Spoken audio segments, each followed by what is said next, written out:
시청자 여러분 안녕하십니까? 건강한 생활 습관을 지켜드리는 쿠키 건강 뉴스 시작하겠습니다.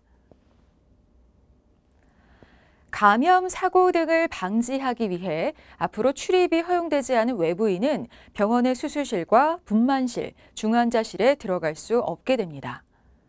보건복지부는 이 같은 내용을 담은 의료법 시행규칙 일부 개정령안을 다음 달 24일까지 입법 예고한다고 밝혔습니다.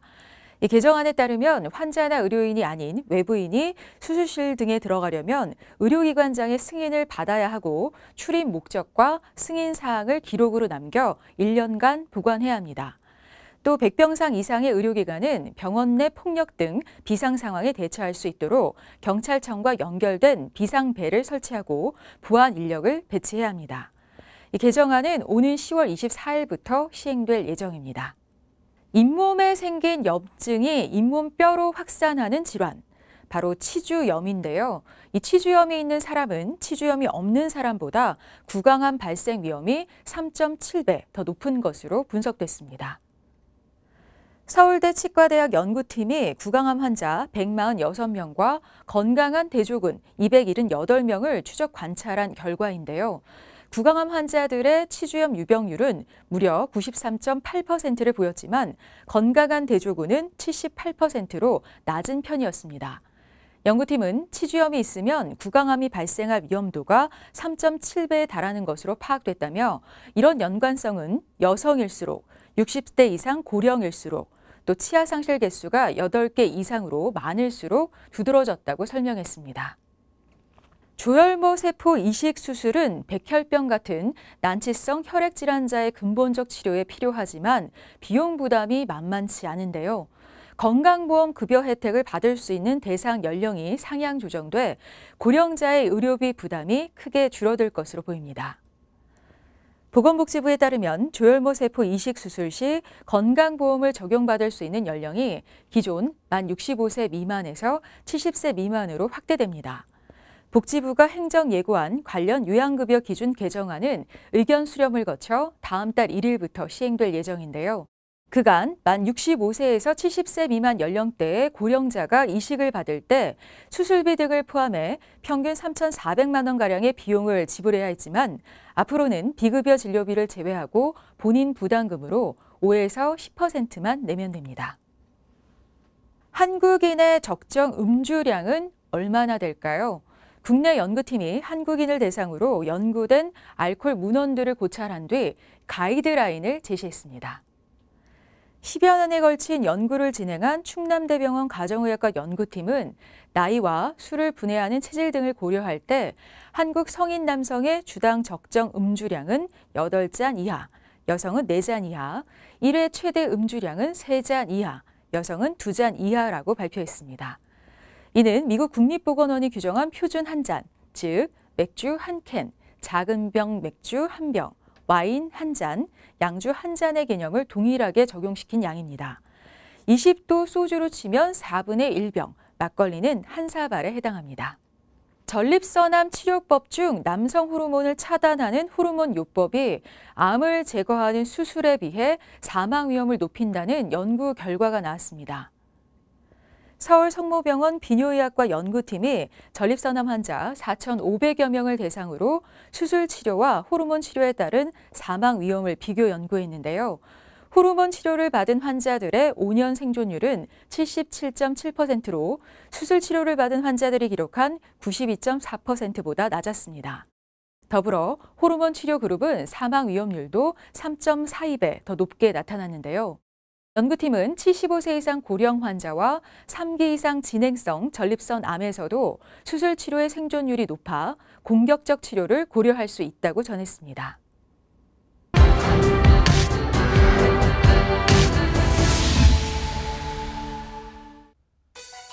우리 목 앞쪽 한가운데를 보면 튀어나온 물렁뼈가 있습니다.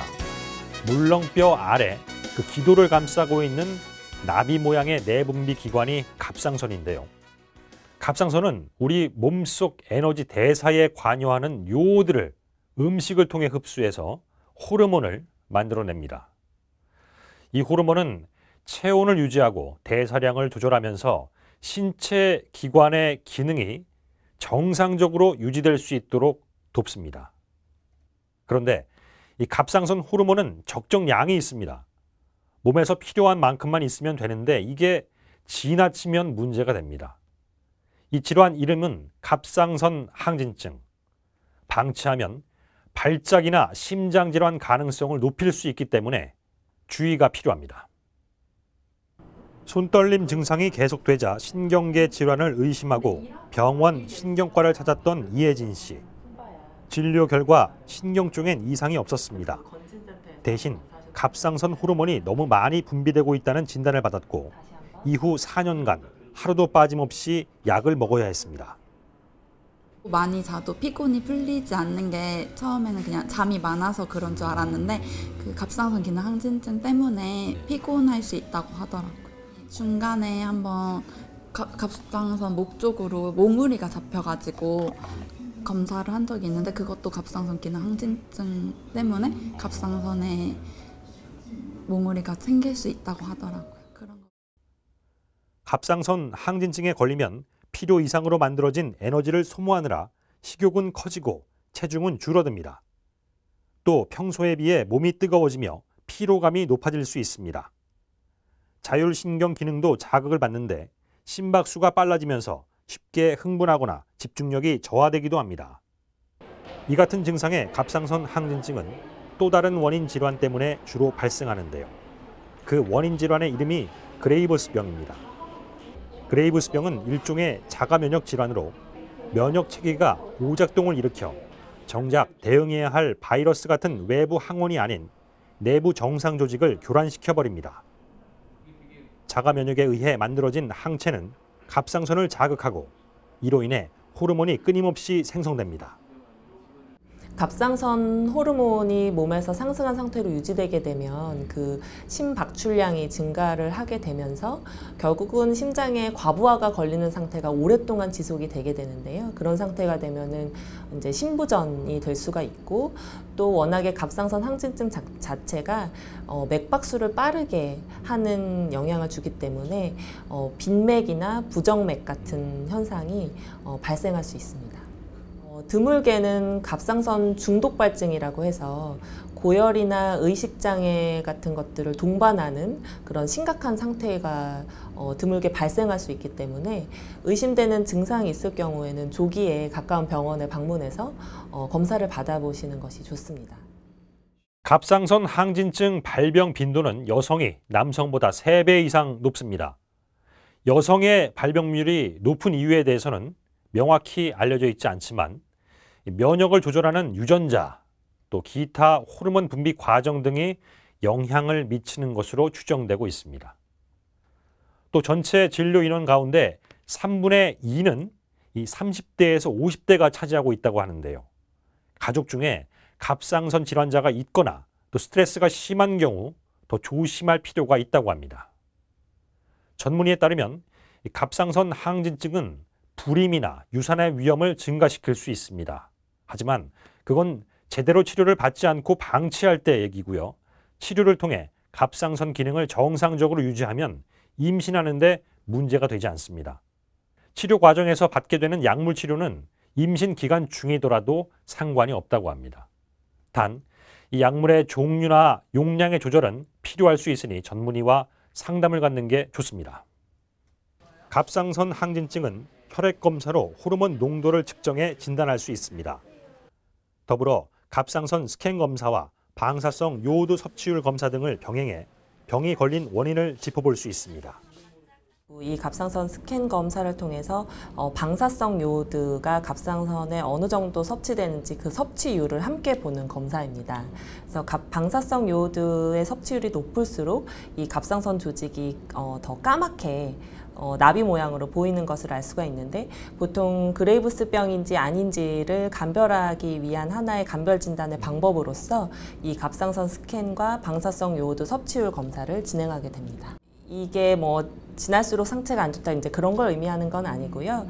방사성 요오드의 섭취율이 증가되어 있다 아니다를 기준으로 봐서 저희가 그 갑상선 항진증의 원인이 그레이브스병일 것이다 아니면 다른 갑상선염이나 다른 원인일 것이다 이런 것들을 판단을 하게 됩니다. 검사 치료는 갑상선 호르몬의 생산을 억제하는 것으로 시작됩니다. 흔히 항갑상선제를 사용한 약물 치료를 시행하는데 복용을 중단할 경우 재발률이 높은 것이 단점입니다. 항갑상선제는 대부분 부작용이 없는 안전한 약물이지만 드물게 혈관염이나 간 기능 장애를 초래할 수 있어 주의가 필요합니다. 약물 치료 외에는 방사성 동위원소 치료, 갑상선 절제술 등이 이어질 수 있습니다. 약물 치료를 적절히 한 경우에 관해율은 약 40에서 50% 정도로 보고가 되고 있습니다. 하지만 나머지 50% 정도는 약물 치료를 중단하였을 때 1년 이내에 재발하는 경우가 많아서 보통은 약물 치료를 할 때 증상이 호전되었다고 해서 바로 중단하지 않고 1년 정도 이상 유지 치료를 하는 경우가 많이 있습니다. 관해라는 표현을 쓰셨는데 그러면 완치라는 거는 좀 생각할 수 없는 건가요? 그 완치라는 것은 그러니까 갑상선 기능이 정상으로 오랫동안 유지되는 상태를 말하는 건데 그런 상태가 그레이브스병 같은 경우는 워낙에 재발이 흔한 병이고 아까 말씀드렸던 것처럼 50% 정도에서는 재발을 하기 때문에 완치되었다고 판단을 했다 하더라도 결국은 몇 년 뒤에 재발하는 경우가 많아서 완치라는 표현은 잘 쓰지 않고 관해라는 표현을 보통 씁니다. 완치가 어려운 갑상선 항진증, 재발률이 높기 때문입니다. 꾸준한 약물 치료가 무엇보다 중요한데 도중에 끊어버리는 사례가 적지 않습니다. 짧게는 12개월, 길게는 18개월 정도 약물 치료를 이어가는 것이 중요합니다. 앞서 보신 것처럼 절반에 달하는 환자에서 재발이 나타난다고 하니 약물 치료 중지 후에도 주기적으로 병원을 방문해서 혈액 검사를 받고 갑상선 기능 상태를 점검하는 게 좋습니다.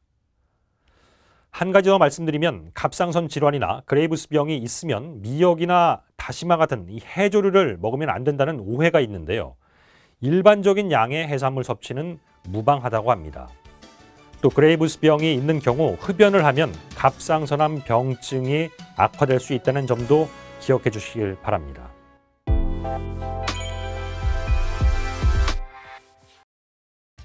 여름철은 덥고 습한 날씨로 눈병을 유발하는 바이러스의 증식이 쉽고 과도한 에어컨 사용과 강한 햇빛, 자외선 등으로 눈 건강관리 대책이 필요한 계절입니다. 여름철에는 밀폐된 실내에서 에어컨을 틀어놓고 생활하는 사람들이 많은데요. 과도하게 에어컨을 사용하면 실내 공기가 건조해져 눈이 따갑고 뻑뻑하게 느껴지는 안구 건조증을 불러옵니다. 이 밖에도 에어컨 바람에 가라앉아 있던 미세먼지가 공중에 떠올라 안구 표면에 도달해 알레르기성 결막염 등 질환을 유발할 수 있습니다. 그렇다면 여름철 소중한 눈 건강을 지키기 위해서는 어떻게 해야 할까요? 에어컨 속 곰팡이와 먼지를 자주 제거하고 주기적으로 눈을 감아주거나 먼 곳을 응시해서 눈의 조절 근육을 쉬게 해주는 게 필요합니다. 또한 실내 공기를 자주 환기하고 바람이 직접 눈에 닿지 않도록 송풍구의 방향을 바꾸거나 에어컨을 등지고 앉는 게 좋은데요. 인공 눈물을 이용해 눈이 건조해지지 않도록 하는 것도 안구 건조증 예방에 도움이 됩니다. 여름철의 패션 아이템으로도 우리의 눈 건강을 지킬 수가 있는데요. 챙이 넓은 모자는 자외선을 절반으로 줄이는 효과가 있어 살갗이 탈 정도의 강렬한 햇볕에 노출돼 있다면 눈을 보호하기 위해서 모자라도 써주는 게 좋습니다.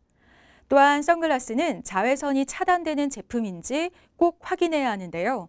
자외선 차단율이 99% 이상인 제품으로 착용하는 걸 권하며 2년 이상 지난 경우 코팅 기능이 약해질 수 있어 교체하는 게 좋습니다. 여름철에 흔히 발생하는 눈병으로는 유행성 각결막염과 급성 출혈 결막염이 있는데요.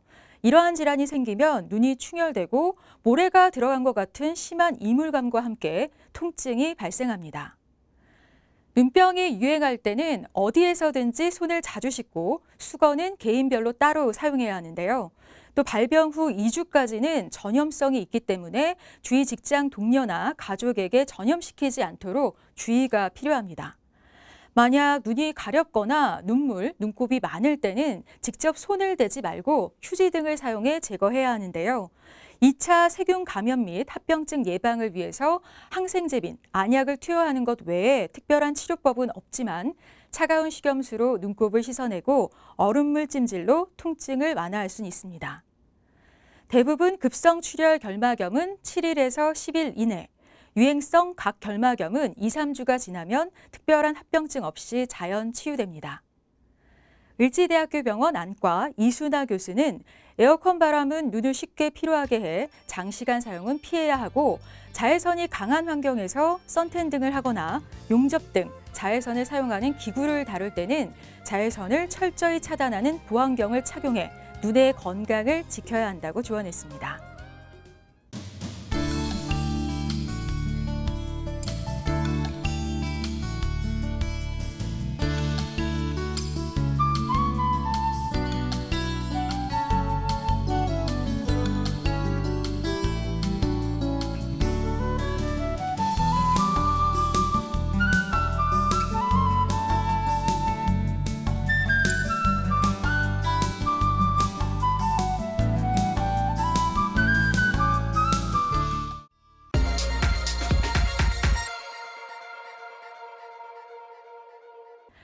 오늘 식후 디저트는 사과 한 쪽에 홍차 한 잔 어떨까요?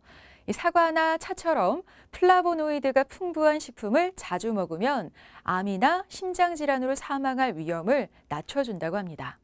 이 플라보노이드는 토마토, 사과, 오렌지 등의 과일이나 감자, 양파 등의 채소에 들어있는 식물 색소인데요.